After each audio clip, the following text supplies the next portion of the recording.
Gloria al Padre, al Hijo y al Espíritu Santo. En el nombre del Padre, del Hijo, del Espíritu Santo.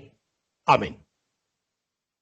Muy buenas noches, bienvenidos todos los que se conectan en esta sesión de la clase, ya cuando vamos avanzando en el segundo módulo, que es todo el saber de un proclamador de la palabra. Hoy quisiera entonces que conversáramos sobre la liturgia en general, pero también sobre todo lo que significa un libro que usamos mucho nosotros en la celebración, que es el leccionario. Vamos a comenzar definiendo esta palabra, porque todo lo que nosotros hacemos ocurre precisamente dentro de una celebración litúrgica. La liturgia. Podríamos decir de la liturgia varias cosas.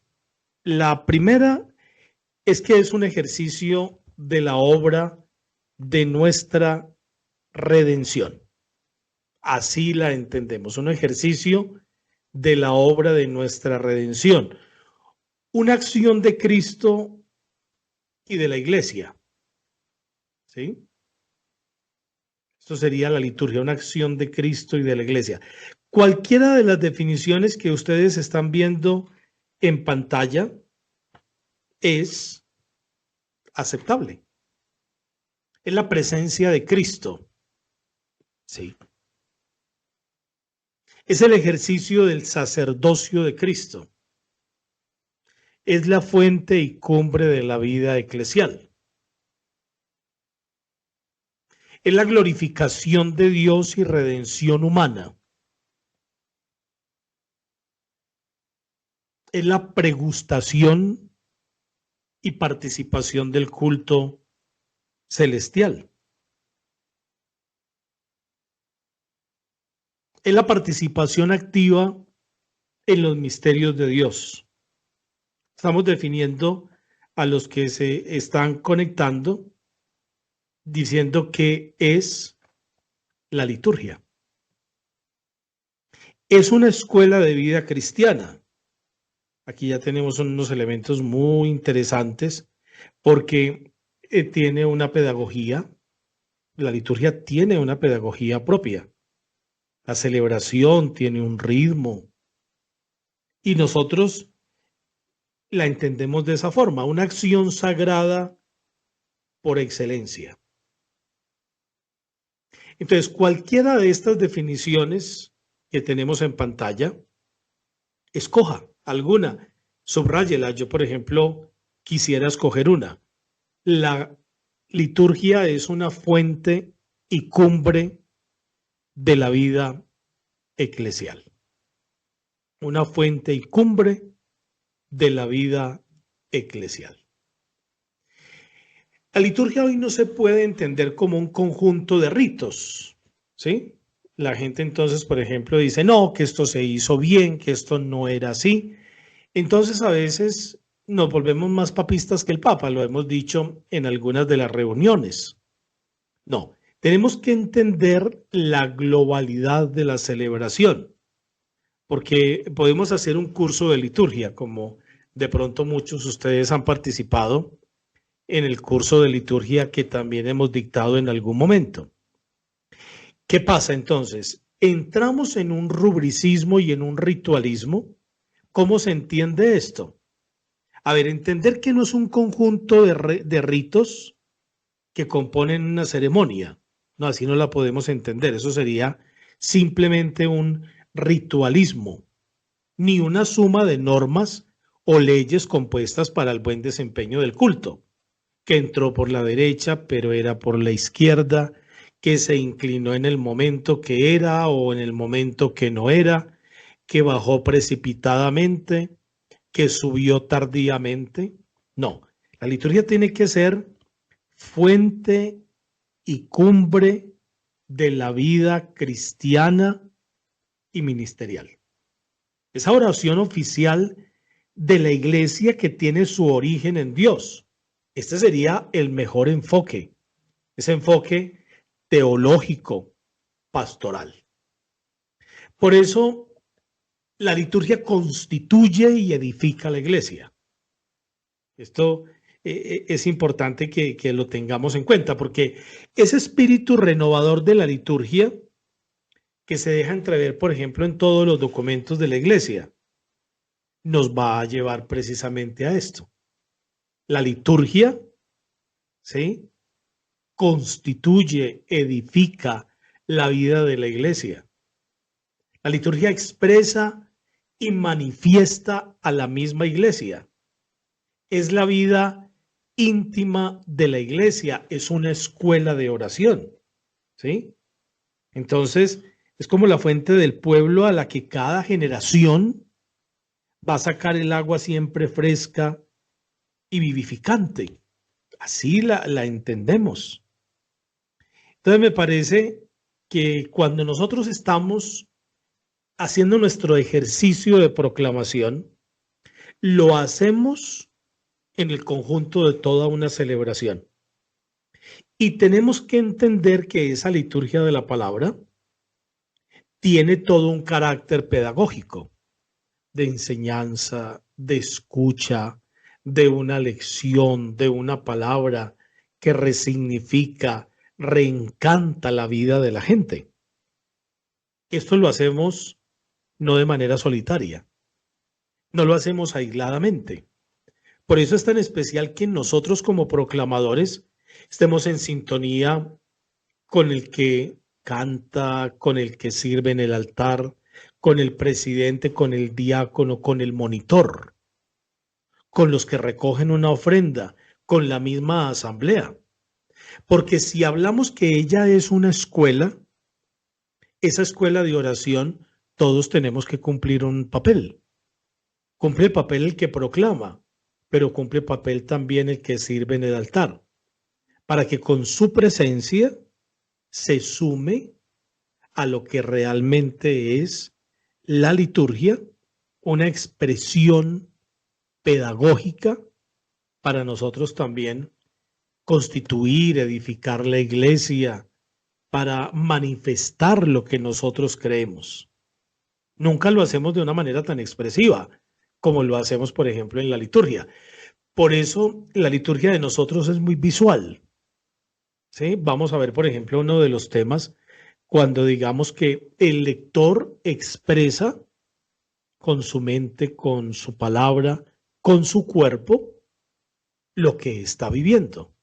No es simplemente un hecho de proclamar, no, es algo más. Hay 7 elementos que voy a trabajar en esta primera clase y que no podemos olvidar, y son los que constituyen una celebración litúrgica. Vamos a hacerlo con 7 preguntas. La primera pregunta es, ¿quiénes celebran? La segunda es, ¿qué celebran? La tercera pregunta es, ¿por qué celebra? La cuarta pregunta es, ¿cómo celebra? La quinta es, ¿cuándo celebra? La sexta es, ¿dónde celebra? Y finalmente, ¿para qué celebra? El quién es, el qué, el por qué, el cómo, el cuándo, el dónde, el para qué. Esto nos va a ayudar a situar entonces la liturgia con todas estas preguntas, para darnos cuenta cómo son los elementos, ¿sí?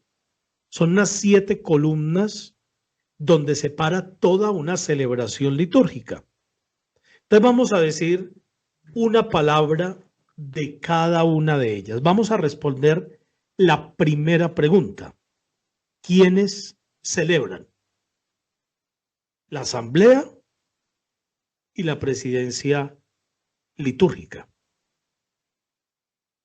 La asamblea es la comunidad de fieles jerárquicamente constituida, legítimamente congregada, en un determinado lugar para una acción litúrgica y altamente cualificada por la presencia salvífica de Cristo.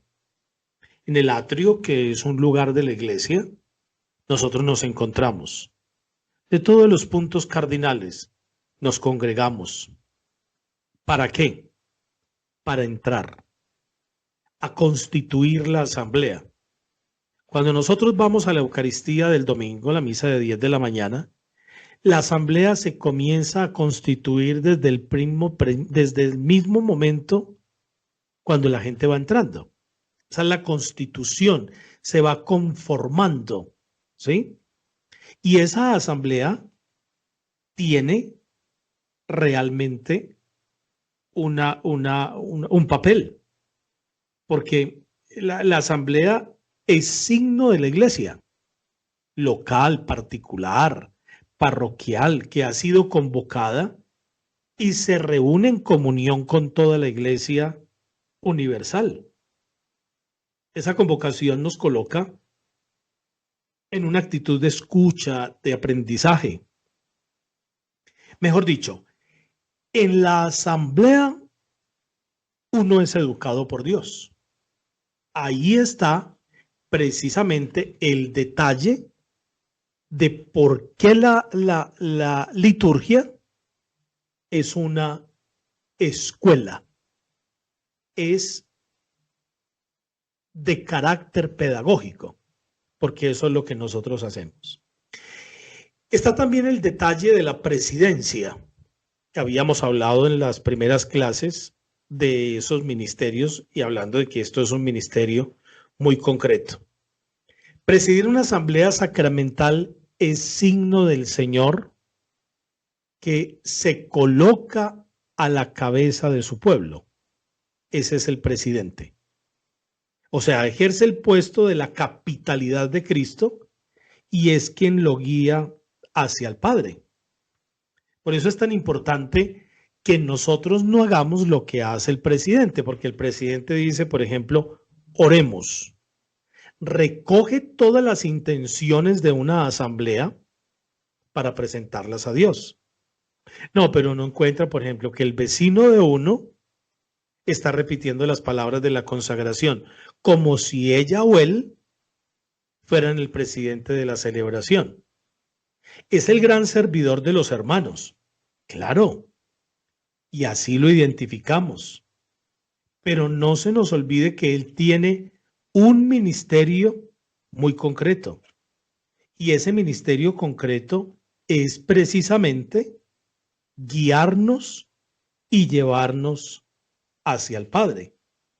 No, pero nos parece maravilloso que después entonces del Padre Nuestro, todos digamos las palabras con el sacerdote. Líbranos, Señor, de todos los males y concédenos. No es la tarea de una asamblea. Es la tarea precisamente de un presidente de la celebración. Entonces no se nos olvide eso. Esos ministros que han de servir a la asamblea son variados y el presidente es uno de ellos. Él tiene un papel fundamental y el papel fundamental es presidir la celebración.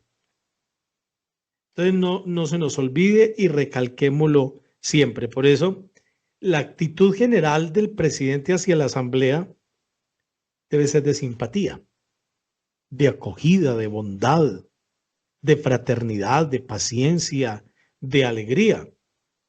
Cualquier comportamiento agresivo, iracundo, malgeniado hace que el signo se empobrezca.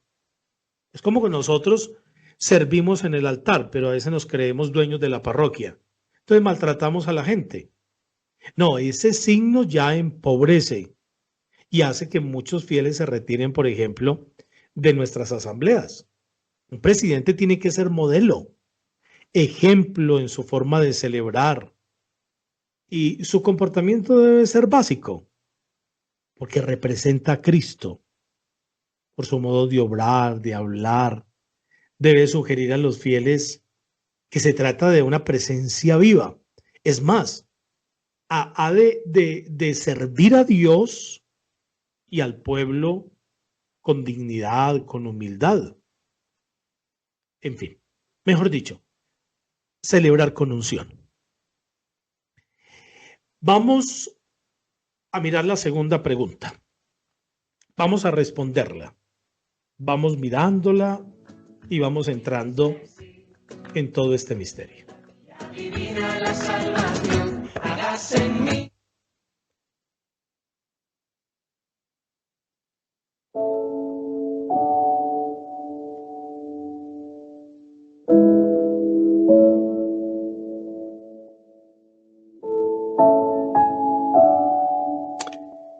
¿Qué celebran? El misterio pascual. Es la celebración de la vida pascual. Toda acción litúrgica es una celebración pascual. Esto quiere decir, el corazón, el eje central, el contenido es precisamente el misterio pascual. No se nos olvide.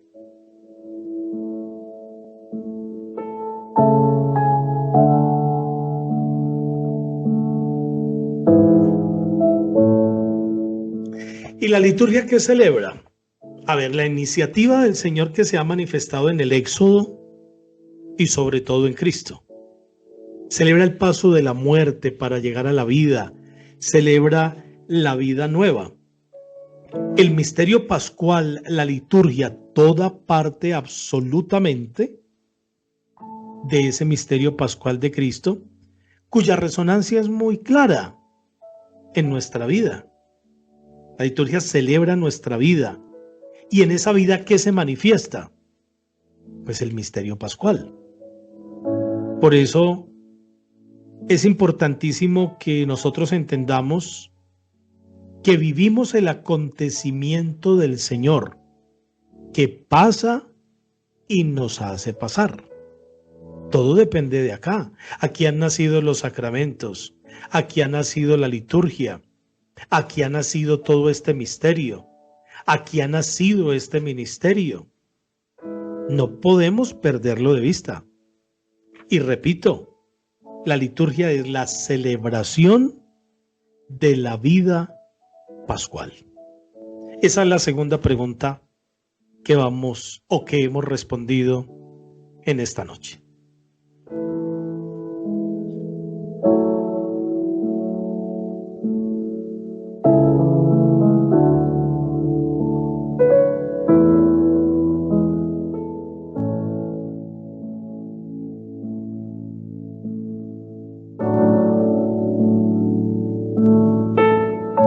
¿Por qué celebra?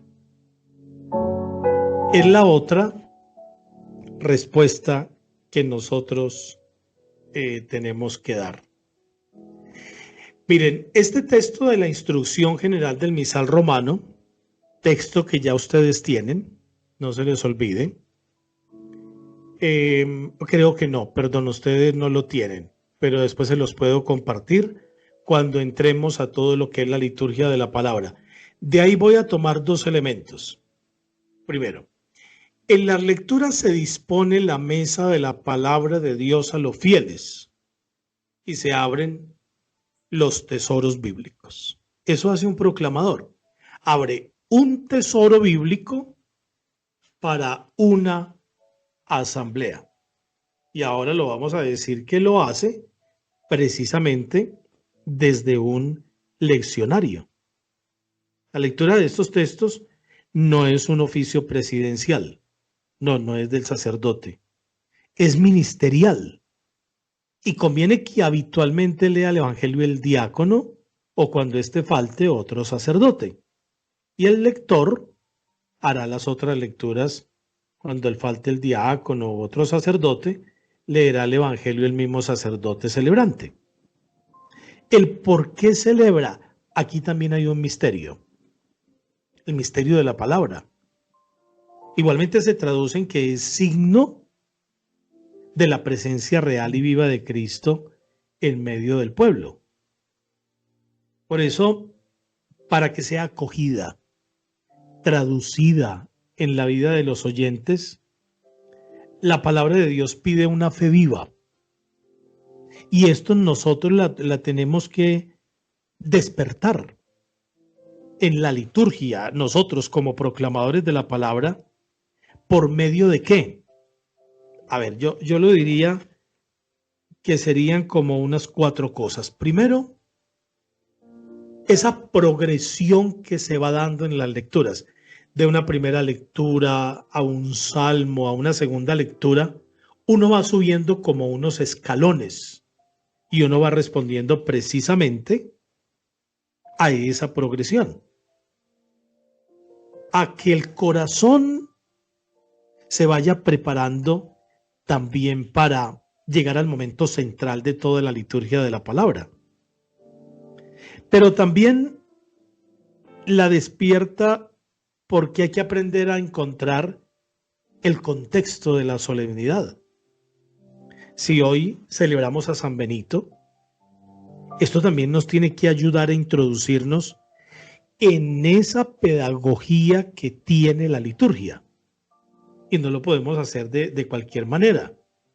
Por eso esa preparación, por eso el empleo de tantos signos en la misma liturgia, nos van a ayudar para que con decoro, para que con piedad, nosotros podamos vivir también el misterio. Pero lo hace también un presbítero con la homilía, esa conversación familiar que busca actualizar la salvación a la comunidad reunida. Es una parte integrante de la liturgia de la palabra. Pero miren, por ejemplo, que también la puede ayudar a encontrar, estamos respondiendo, cómo la palabra de Dios pide una fe viva, pero esa fe busca despertarla, la liturgia, por medio de ¿qué? De una monición bien hecha. Ayuda a despertar la atención de aquello que viene enseguida, nos mantiene en sintonía, llega hasta nosotros aquí y ahora. Es muy importante todos esos momentos que se van dando en la celebración. Vamos a responder entonces la 4ª pregunta de esta noche.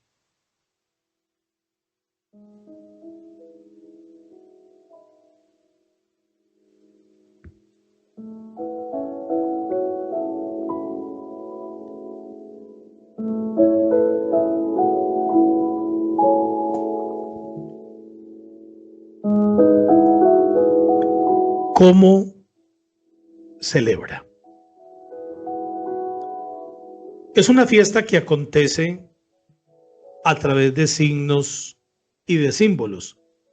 Toda la liturgia, desde el principio hasta el final, la vida sacramental, se expresa con signos y con símbolos que hace alusión a realidades celestiales.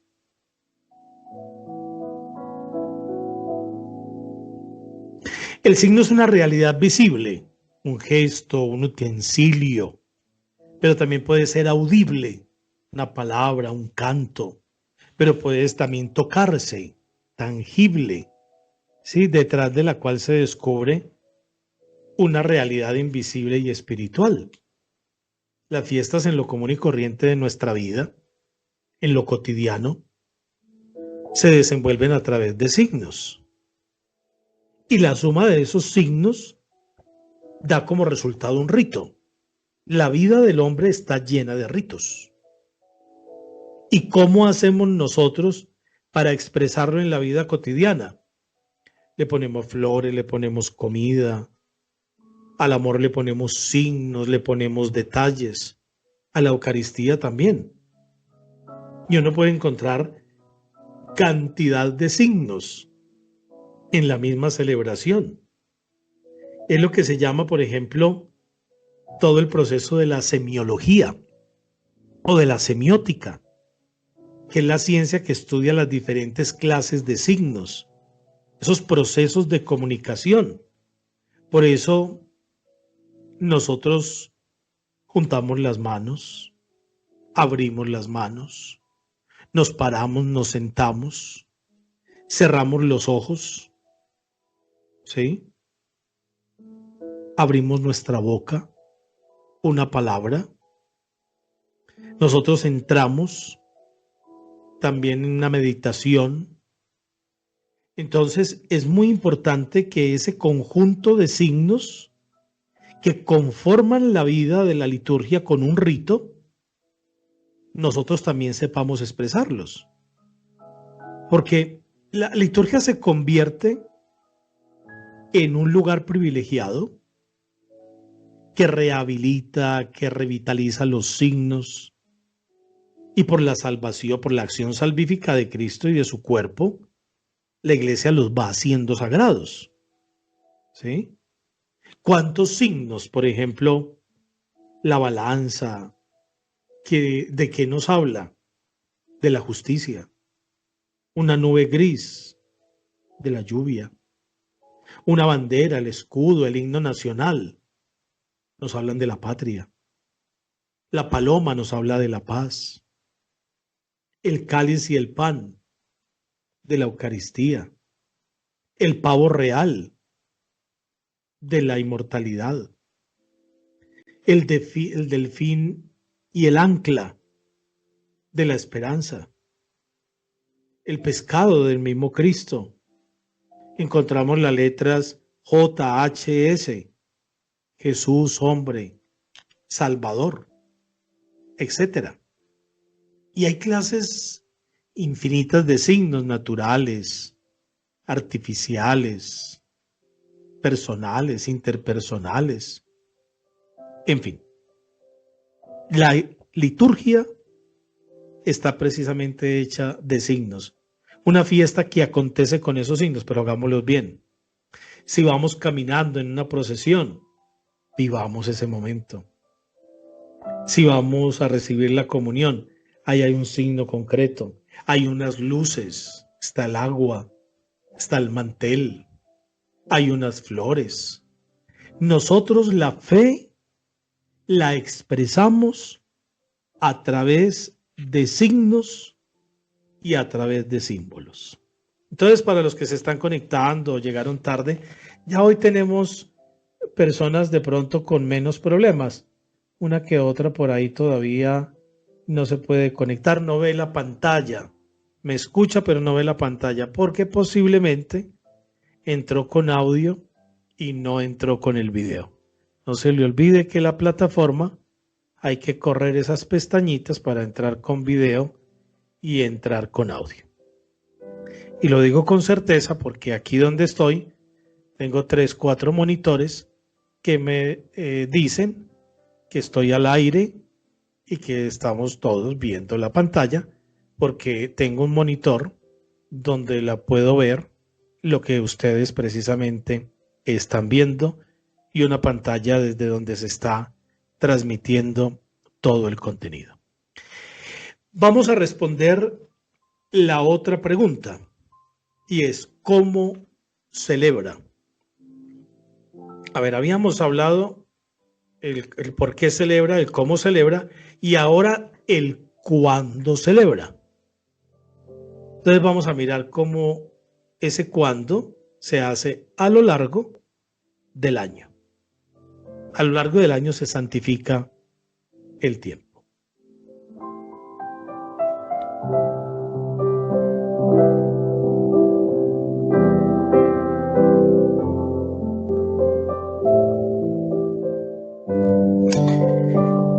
El tiempo constituye para la liturgia una categoría fundamental porque el misterio de Cristo se cumplió en el tiempo.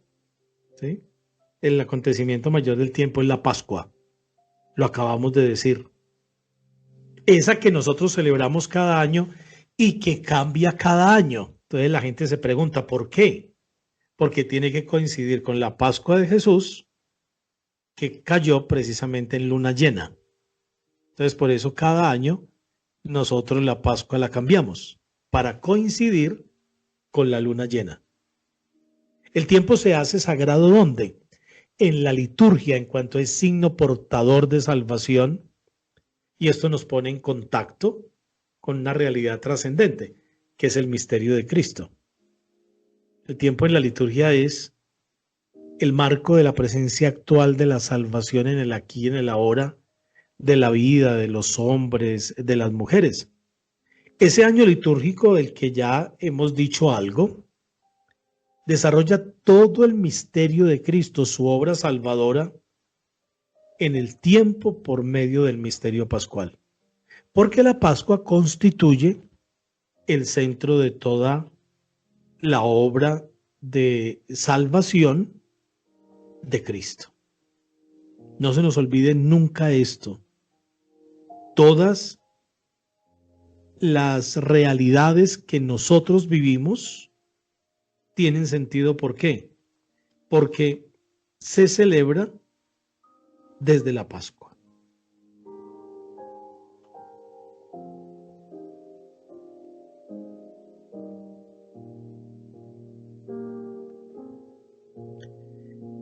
La otra pregunta que vamos a responder es ¿dónde celebra?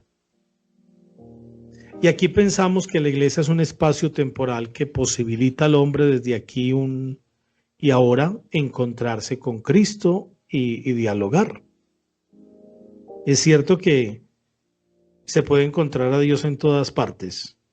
Sí, quien no tenga de pronto una buena iniciación cristiana, pues dice, no, yo le oro a Dios aquí en mi casa, porque todo es iglesia, recinto sagrado, pero es verdad que los lugares de culto de la iglesia son el símbolo de todo el mundo, de toda la creación, y desde allí el hombre descubre mejor el mundo como lugar donde Dios habita. Entonces, para que la iglesia sea el ambiente y lugar propicio de oración, debe tener muchas características. Una buena comunicación, una buena apertura, liberación, ha de gozar de luz, de claridad. Debe de ser muy austera, pero también un lugar que invite al descanso, al sosiego, a la acogida. Hay que proteger mucho la asamblea con el silencio. Algunos de ustedes aquí mirando las notas que me han dejado, podemos preparar las lecturas en el ambón. Todo lo que sea desconcentración para una asamblea, no lo haga. Hágalo en un sitio aparte. Proteja la asamblea. Porque es importantísimo que nosotros vivamos y nos preocupemos por conservar el templo. Deben de ser lugares que favorezcan e invitan al diálogo con Dios. Es muy importante. ¿Dónde lo hacemos? En nuestra iglesia parroquial, en nuestra iglesia catedral. Ya no es necesario construir, por ejemplo, iglesias para demostrar la riqueza de un pueblo, el gusto, el poder de unos pocos, de pronto desafiando la miseria o la pobreza de la mayoría. Deben de ser lugares que recojan, que inviten, que nos ayuden a orar. Por eso la arquitectura es tan importante también ponerla a jugar un papel en la vida del creyente.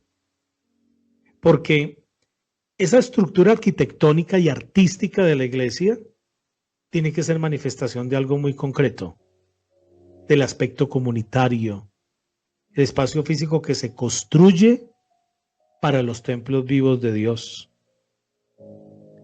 Entonces, entender que toda acción litúrgica reclama como un lugar propio el espacio mayor reservado para la asamblea en general. Vamos adelante y respondamos otra pregunta. ¿Para qué celebra?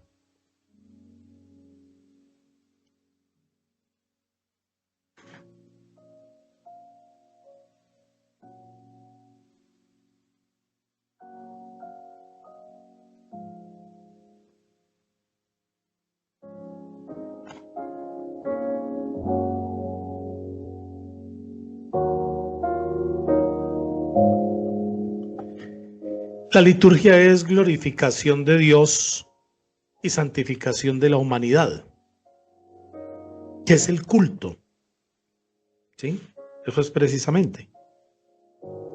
Para un israelita era la celebración de la propia historia hecho rito mediante un sacrificio ofrecido a Dios.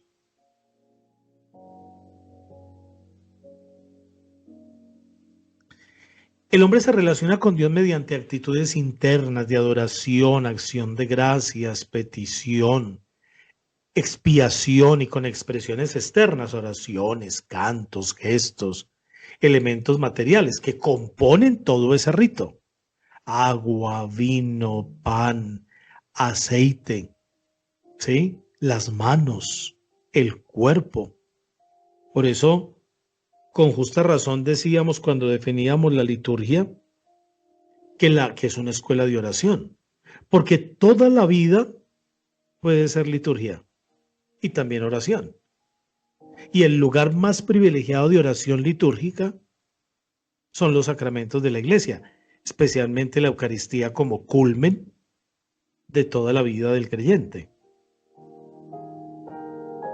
Es la mejor escuela para descubrir que Dios es Trinidad y que Dios es familia.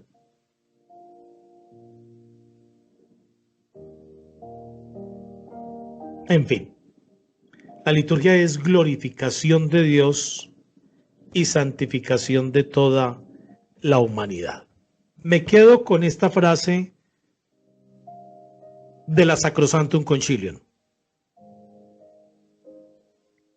La liturgia es la cumbre a la cual tiende la actividad de la Iglesia y al mismo tiempo la fuente de donde emana toda su fuerza.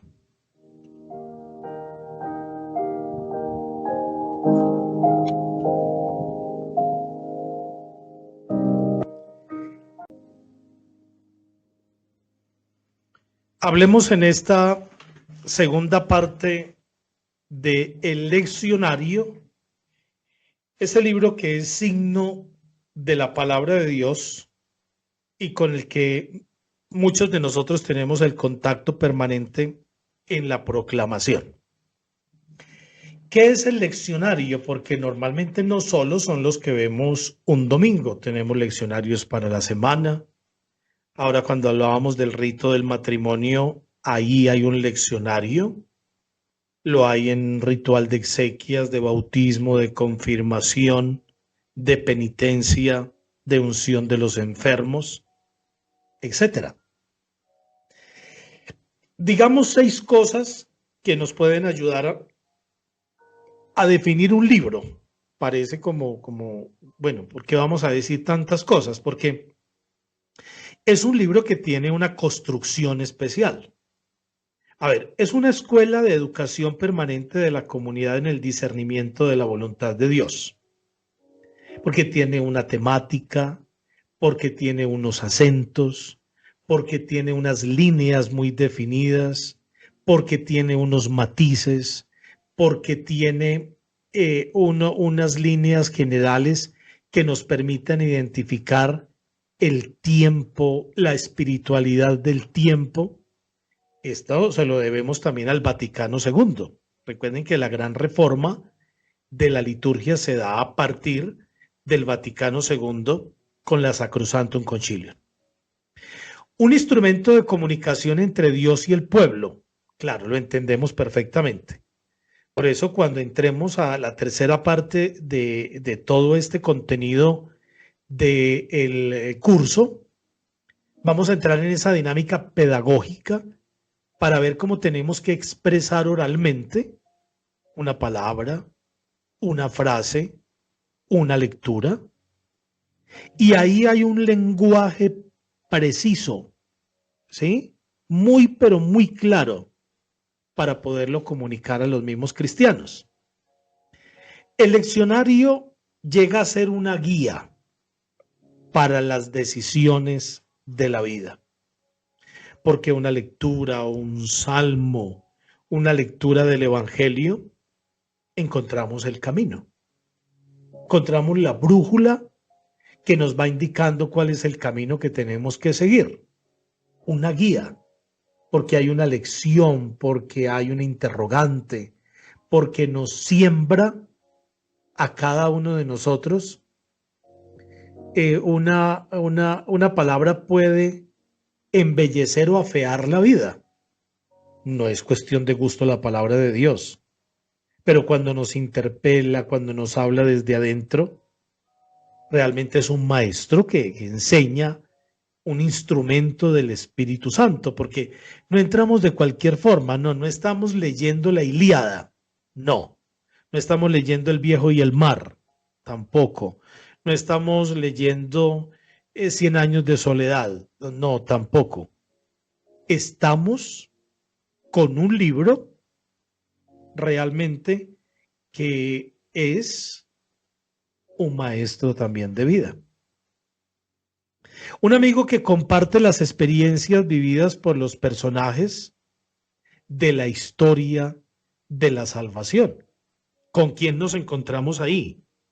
Con un personaje, con una geografía, con un espacio, con unos tiempos, con unas palabras, con unas preguntas, unas respuestas, con un diálogo, ¿sí?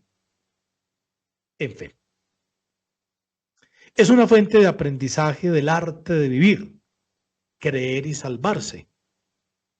Lo digo porque las lecturas que se dan, y esta nota la habíamos hecho, si vamos todos los domingos a la misa, en 3 años le vamos dando la vuelta a todo lo que es la Sagrada Escritura. Y si vamos en la semana, en 2 años damos toda la vuelta. Entonces es un libro, por eso son grandes, son imponentes, son consistentes. No podemos ir a leer de una hoja un domingo. Pues ¿cómo? Es que no tenemos leccionarios. Vamos a preocuparnos también porque la parroquia tenga el libro. No es lo mismo que yo levante una hoja de periódico y yo diga palabra de Dios, a que yo pueda tener un leccionario, porque es que se va a volver creíble. No, entonces estamos leyendo del pan de la palabra. Eso es para una lectura personal, pero no es para la proclamación dentro de la asamblea. No, entonces la gente llega con minutos de amor, con todas las hojas arrugadas, y entonces vamos a leer de acá. Y al final decimos palabra de Dios. ¿Será? No, tenemos que darle elegancia también. Es que cuando subimos al ambón, subimos al santuario de la palabra. Entonces, ¿cómo vamos a tener esos libros chuecos, feos, mal presentados? No, para nada. ¿Cómo se presenta un texto en el leccionario? El leccionario tiene una arquitectura especial, entonces voy a mirar las partes. Primero, el libro. Hay una indicación en rojo del libro con los capítulos y con los versículos. Por eso, cuando hicimos la iniciación bíblica, mostramos cómo se hacía esas búsquedas, porque entonces hablábamos de que puede haber un versículo que tiene la A, entonces si tiene la A es porque es un versículo largo, está dividido por un punto, una coma, y tiene A y B. Así no se va a presentar en la Biblia, pero ese es entonces el detalle para que nosotros podamos entenderlo. ¿Cómo inician las lecturas? En aquel tiempo, en aquellos días, hermanos, así dice el Señor, a menos que en el texto haya la suficiente indicación del tiempo y de las personas. Por eso nosotros no leemos de la Biblia. Mucho cuidado con esto. El leccionario tiene una construcción especial, ¿sí? Y son esas frases que están al inicio de la lectura. En aquel tiempo, en aquellos días, hermanos, así dice el Señor. Así no lo encontramos nosotros en la Biblia. No. Entonces, esto es una construcción que hace la iglesia en los leccionarios para poder entonces utilizarlos en la misma celebración litúrgica. Y hay una aclamación final. A ver, el lector exclama palabra de Dios para el Evangelio. ¿Sí? Perdón, palabra de Dios. Y para las lecturas. ¿Por qué? Porque está la lectura mediada por un profeta, mediada por un autor sagrado. Pero cuando decimos en el Evangelio palabra del Señor, es porque directamente es el Señor el que nos está hablando. Y el pueblo responde con una aclamación precisa. Esto ya después lo voy a profundizar cuando lleguemos a la liturgia de la palabra. Pero esa diferenciación es muy importante. No se nos olvide este detalle. Entonces, libro, inicio y aclamación. Es más, proclamación, al proclamarse se dirá lectura del libro de la carta del apóstol San Pablo a los Corintios o del Santo Evangelio. No, padre, es que a nosotros nos enseñaron que digamos del libro del profeta Isaías, del libro de Jeremías. No, recuerde que en la organización de la lectura de la misa, documento que ya ustedes tienen, dice muy claro, se dice lectura del libro de, lectura del libro de. Esos aprendizajes a veces son mal hechos o porque la indicación que nos dieron no estaba equivocada. Pero siempre decimos lectura. En el Salmo, solo la respuesta, ni tenemos que decir al Salmo nos unimos o nos unimos a la intención del salmista diciendo tal cosa. No, en seco. El Señor es mi pastor, nada me falta. Cuando son dos libros con el mismo nombre, ¿sí? Por ejemplo, en el caso de Samuel, en el caso de Reyes, en el caso de Crónicas, Macabeos, nosotros decimos lectura del primer libro o del segundo libro, ¿sí? O primera carta y segunda carta. Esto cuando es con libros que tienen 1 y 2, primero y segundo. Y luego el título es una frase generalmente tomada del mismo texto, que aparece siempre en rojo en la cabecera de la lectura. Eso nunca se lee. ¿Y qué indica? El tema principal de la lectura o su relación con las otras lecturas. Está en rojo, no se debe leer a la asamblea porque es una indicación para el lector.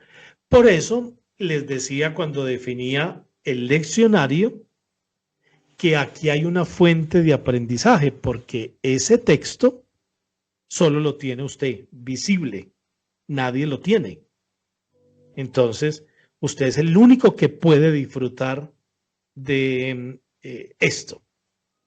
Me dirán ustedes, bueno, pero esa construcción de en aquel tiempo, en aquellos días, hermanos, así dice el Señor. ¿Cuál es el nombre técnico? Se llaman, si lo quieren escribir, los incipit. Los incipit, que son los encabezados de las lecturas, que son construcción de quien hace precisamente los leccionarios para ser proclamados en la liturgia. Entonces miremos ahorita cuáles son los criterios que guiaron la composición de ese libro. Ya en la otra clase les voy a decir, bueno, vámonos a la parte donde están los libros de la parroquia, vamos a identificarlos. Vamos a hacer un proceso de identificación, un leccionario, un ritual, un bendicional, como para que nosotros también nos familiaricemos con esos textos porque de pronto no tenemos un sacristán o se enfermó. Entonces vamos a ver primero la llave para poder entrar ahí y vamos a identificar con el ordo, vamos a explicar un ordo, cómo está compuesto un ordo, para nosotros poder llegar a esa lectura que el día está pidiendo que se haga. Pero no podemos hacerlo con la lectura que aparezca. Nosotros tenemos un orden, tenemos un calendario litúrgico, un orden, un ordo que nos va indicando cuál es la lectura de hoy, de mañana, si hay un santo, si hay una memoria libre, si hay una memoria obligatoria, si hay una solemnidad, si hay una fiesta. Los que han visto la clase de liturgia, después miramos, por ejemplo, las diferenciaciones en esto, cómo se hace, pero bueno, es un tema ya más de la liturgia en general. Los criterios de la composición de un leccionario, el primero es la concordancia temática. Esto lo voy a fundamentar muy bien porque nada de esto es cosecha personal. No, es que el padre nos dijo, no, el padre nos dijo no. Eso es de la organización de las lecturas de la misa. Aquí independiente yo o el otro o el que venga, no, yo estoy enseñando lo que dice la iglesia. Si usted no lo quiere acatar o no lo quiere acatar su sacerdote, bueno, ya el presidente dirá cómo se hace. Pero así lo dice la iglesia. Entonces, repito, independiente porque no soy nadie, absolutamente nadie. Me voy a ceñir precisamente a lo que la iglesia nos está pidiendo.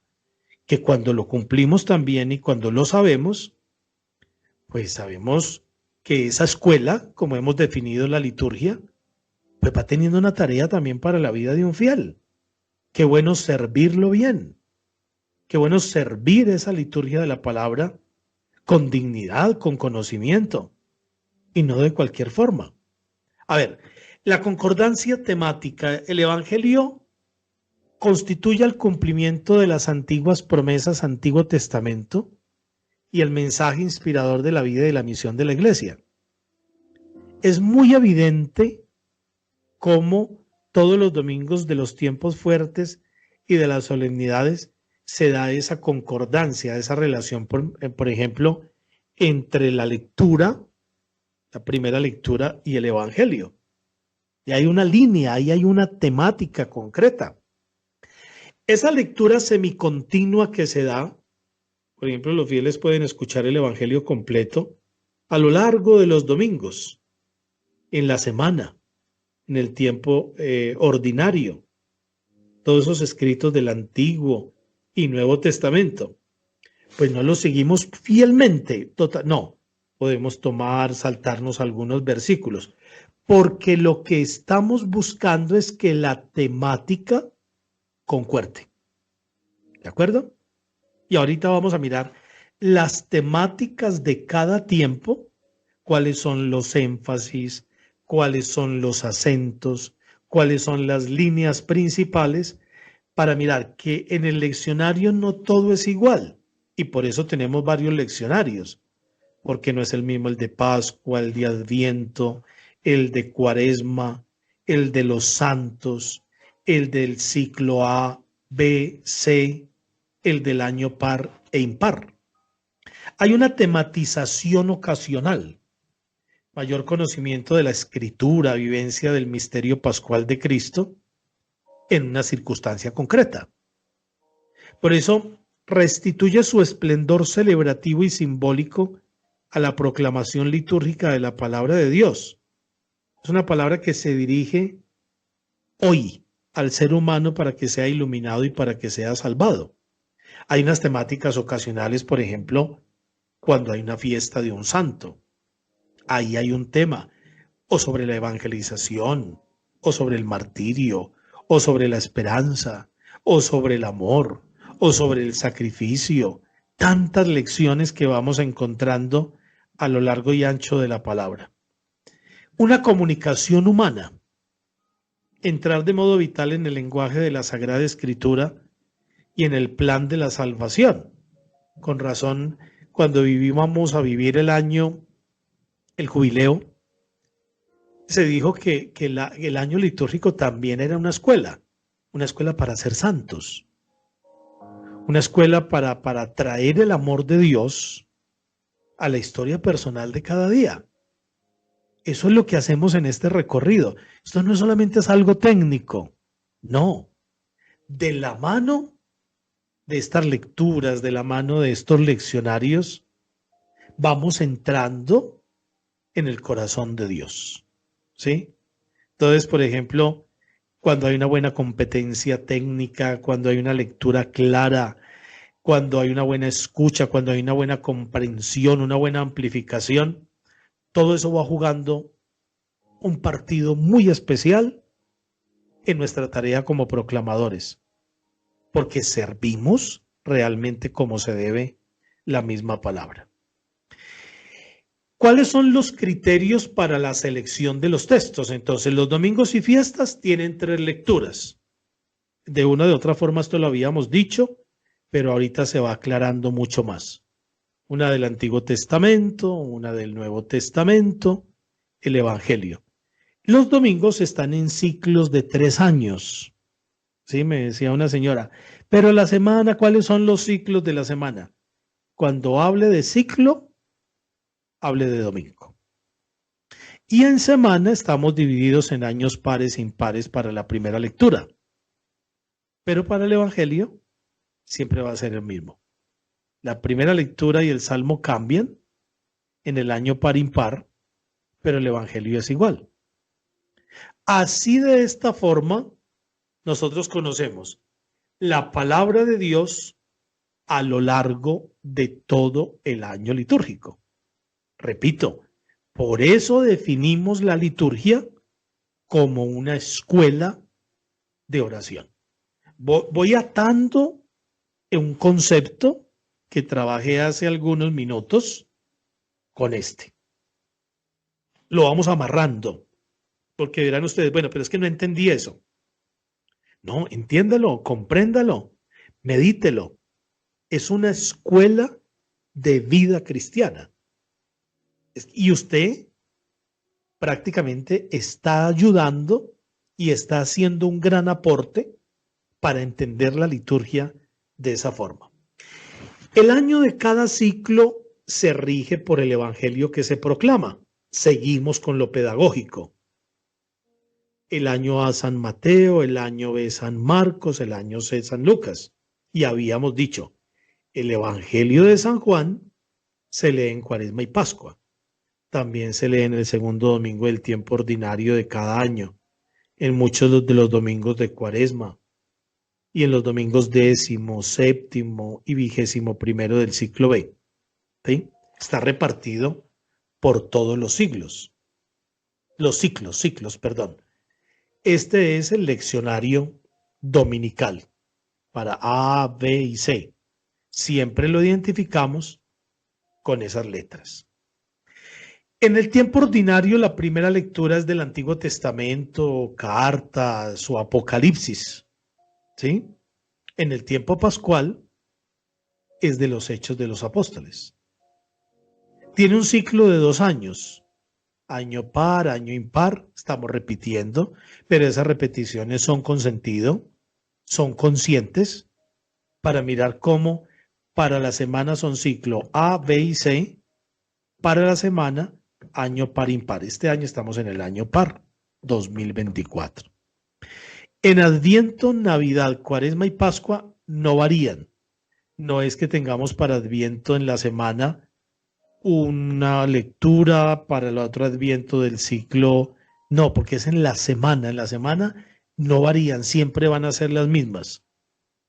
Y ese evangelio se distribuye en un ciclo que se repite cada año. Estamos hablando y estamos diferenciando lo que es un leccionario dominical y un leccionario semanal. Ahora miremos, por ejemplo, el leccionario para las misas de los santos y por diversas necesidades y votivas, ¿sí? Cuando hay realmente una intención particular. Hay textos propios para algunas solemnidades, fiestas, memorias, sacramentos por diversas necesidades, como se los expresé hace algunos minutos.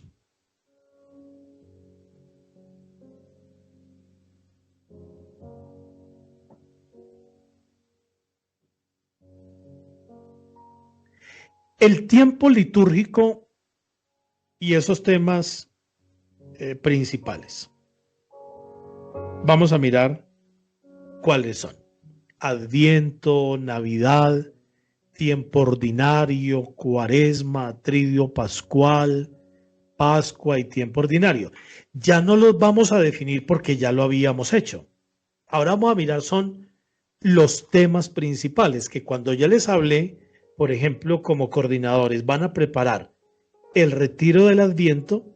Aquí les voy a dar algunas pistas para que ustedes puedan enfocar un retiro espiritual. Entonces miren, por ejemplo, cuál es el tema de Adviento. Las 2 primeras semanas hablan de la segunda venida de Cristo, que reinará glorioso sobre toda la creación. Los temas fundamentales son anhelo, esperanza por el regreso del Señor. Pero las segundas 2 semanas ya cambia y hay otro tono. Esa preparación para celebrar la encarnación y el recuerdo del nacimiento de Cristo, que normalmente en la liturgia la llamamos esas ferias privilegiadas, ¿sí? Que son a partir ya del 17 de diciembre. Miremos el tema de la Navidad.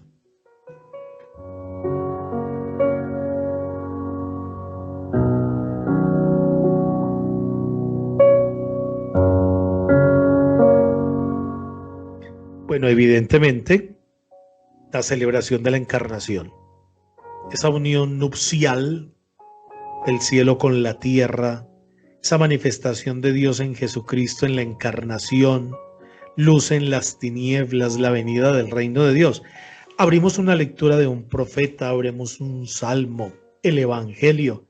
Es un leccionario que tiene unas tonalidades especiales.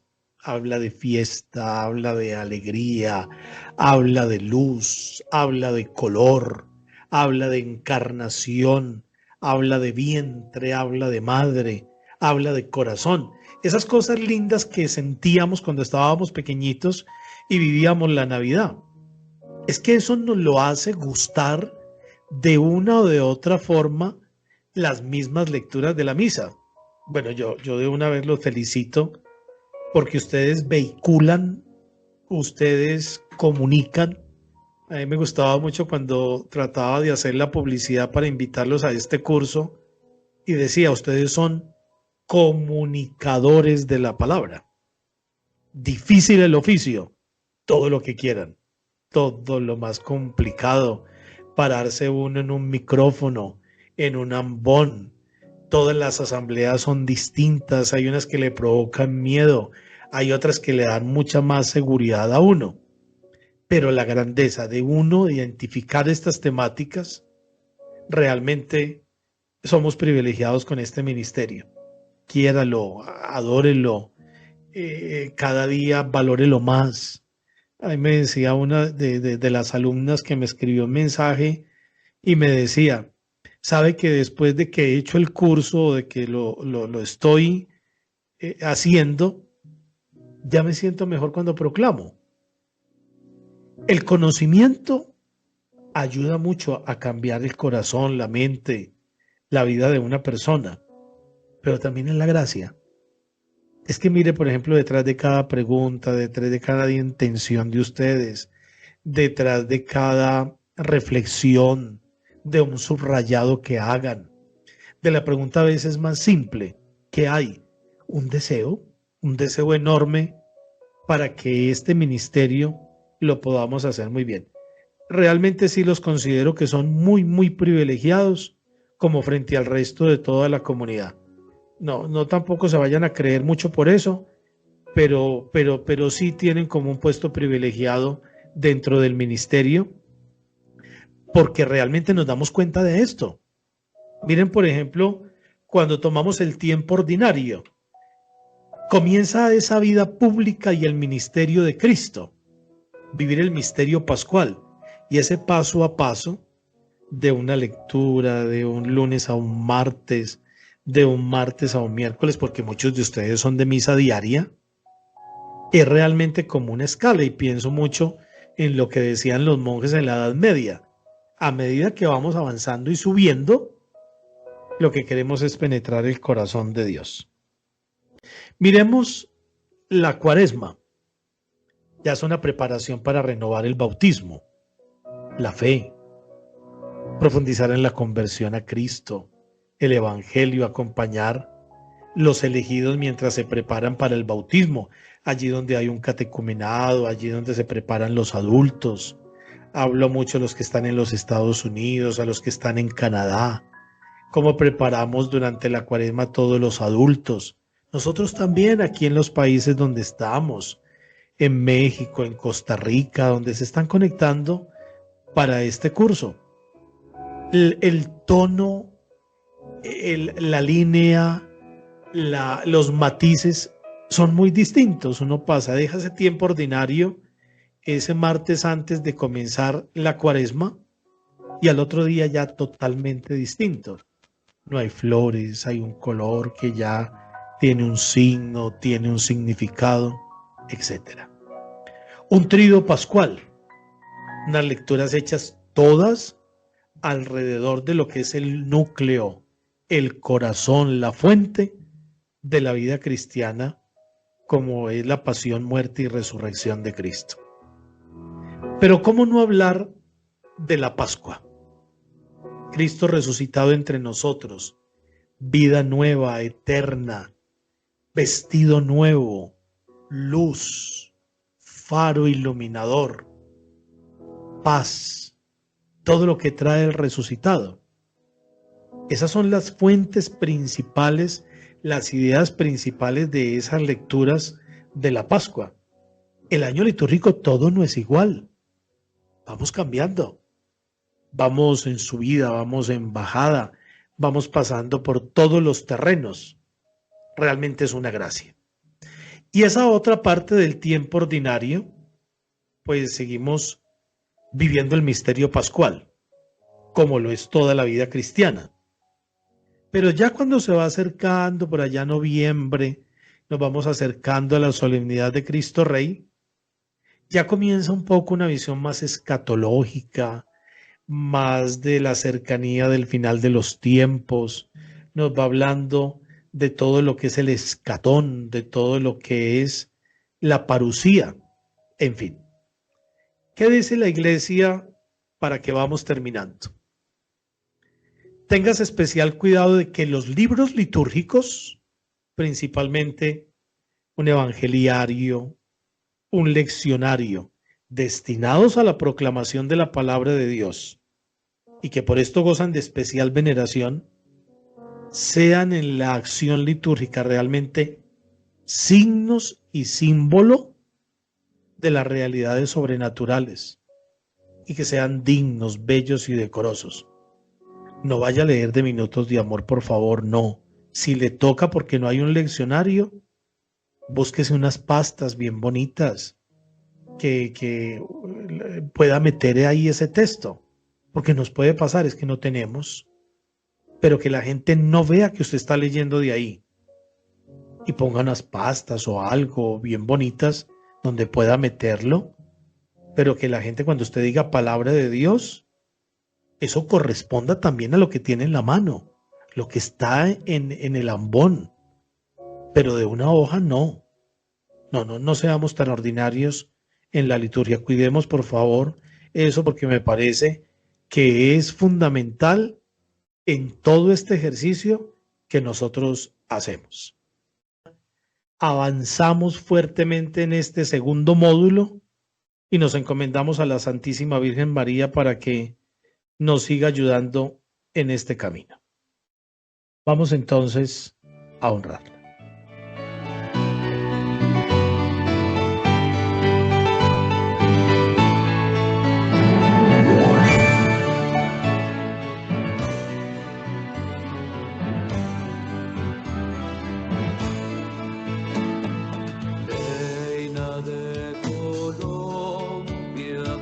por siempre serás, es prenda tu nombre de júbilo y paz, reina de Colombia, por siempre serás, es prenda tu nombre de júbilo y paz, desde tu santuario a nosotros ven, pues eres la egregia Virgen del Rosario, con corona regia ceñirán tu sien, con corona regia ceñirán tu sien, reina de Colombia, por siempre. El Señor esté con ustedes. La bendición de Dios Todopoderoso, Padre, Hijo y Espíritu Santo, descienda sobre ustedes y los acompañe siempre. Una buena noche, un buen descanso y con la ayuda del Señor nos veremos el próximo lunes. No se olviden de repasar una tarea, de volver sobre la presentación, de volver sobre la grabación, para que vamos anotando, vamos despejando dudas, vamos mandando las inquietudes y que cuando podamos terminar este segundo módulo podamos tener también una actividad evaluativa donde recojamos y donde aprovechemos mucho este conocimiento para que el servicio que prestemos sea realmente de calidad allí donde el Señor nos llamó a prestar un servicio en este ministerio tan especial de ser proclamadores de la palabra. Felicitaciones por responder también a este llamado y por servir a la iglesia. Tu nombre de júbilo y paz, reina de Colombia, por siempre serás, es prenda tu nombre de júbilo y paz.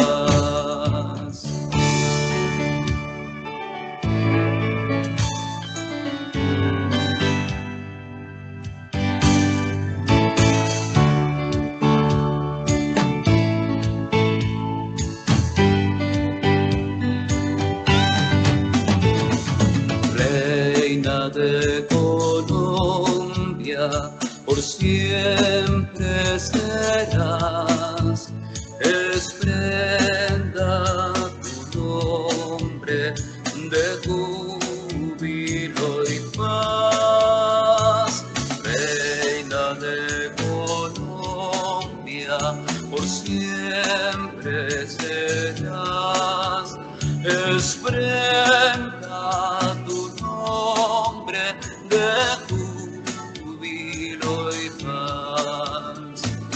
A tu paso extiende su infinito perdón, la patria querida que hoy te da en ofrenda, la noble acogida de su corazón, la noble acogida de su corazón. Reina de Colombia, por siempre serás, es prenda tu nombre de júbilo y paz, reina de Colombia, por siempre serás, es desprenda tu nombre de júbilo y paz. A tal soberana,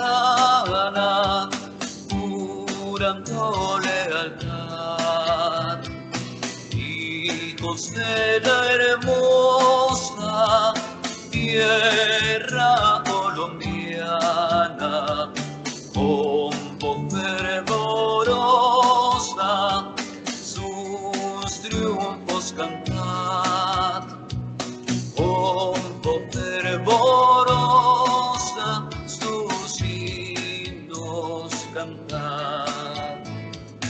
Reina de Colombia, por siempre serás.